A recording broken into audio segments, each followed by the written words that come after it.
Welcome and thank you for joining me for my presentation. My name is Adam Briggs, and one of my favorite hobbies is cooking. And for many reasons, my favorite source for cooking is the charcoal grill. There are many ways to cook and prepare vegetables in the oven, on the stovetop, even in the microwave, but they all pale in comparison to the flavor given from a charcoal grill. My grill is nothing special through the eyes of other people. It's small, it's black in color, and is relatively unappealing compared to fancier looking propane grills. Its sole purpose is to cook food, but it produces more than just a delicious meal. My grill also serves another purpose that many do not consider as a primary function of a cooking device.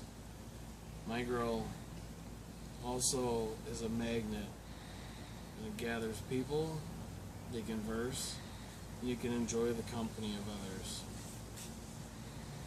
I chose my grill based upon the criteria that I disliked about other grills that I have used in the past. My grill has a hinged lid that allows a fixed position out of the way. Since 80% of the time I only cook for 2 people, I really only needed a small area to cook on. Another feature would be that it has cast iron grates, which I feel are better than stainless steel grates because they retain flavor instead of having to clean the flavor off after each use. Another decision in choosing this grill would be a removable ash catcher.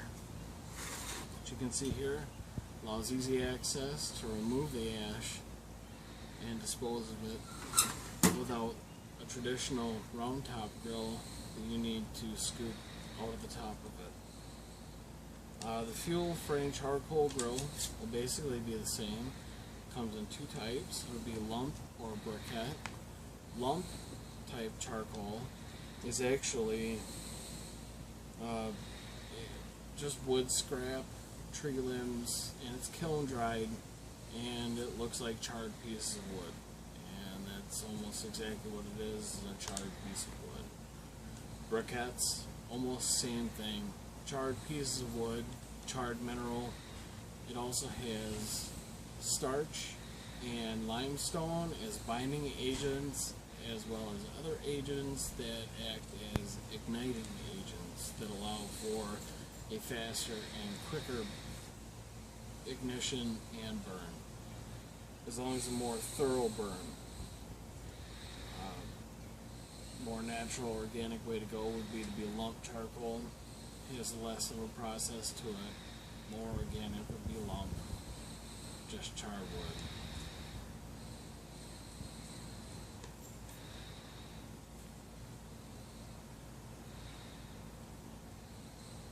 Basically, they are the same in one. And lump charcoal looks like a piece of wood. Briquettes are, all those things, and they're smashed into one in a mold, and it forms a pillow-shaped form, allows for an even quick ignition. The process of grilling, no matter what type of fuel or ignition source you choose to use, is pretty much the same. You stack the fuel in the grill, you choose your ignition source, whether it be lighter fluid, a electronic ignition source, or possibly even propane. Light it up, and when it's ready to go, it'll let you know. It'll give you a thin layer of ash, or you will see a reignition of the coals, letting you know that your charcoal is ready to go. You're then ready to close the grill, bring it up to temperature, and depending on what type of meat you are grilling and the thickness of meat you are grilling will depend on the temperature that you grill at.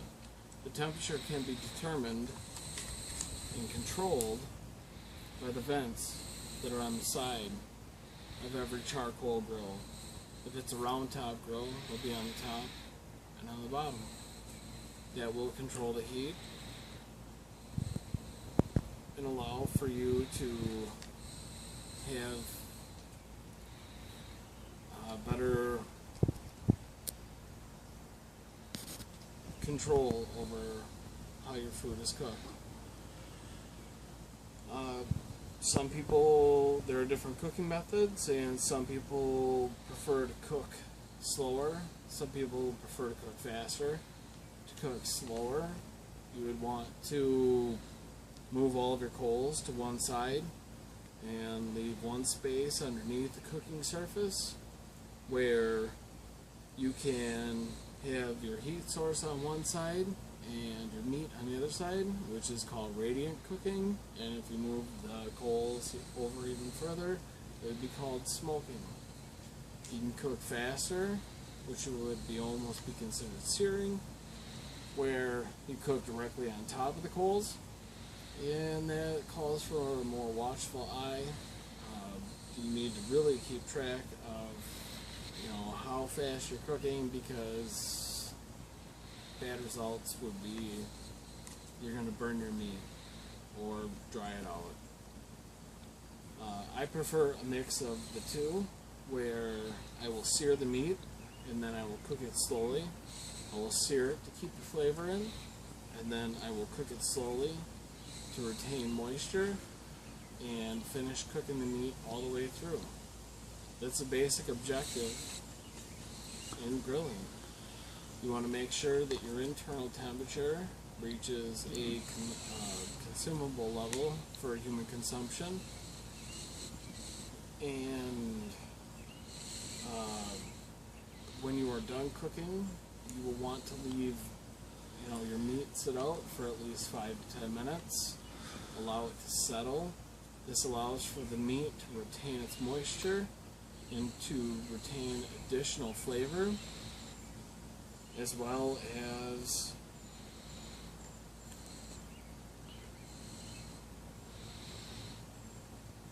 giving it general time to cool down.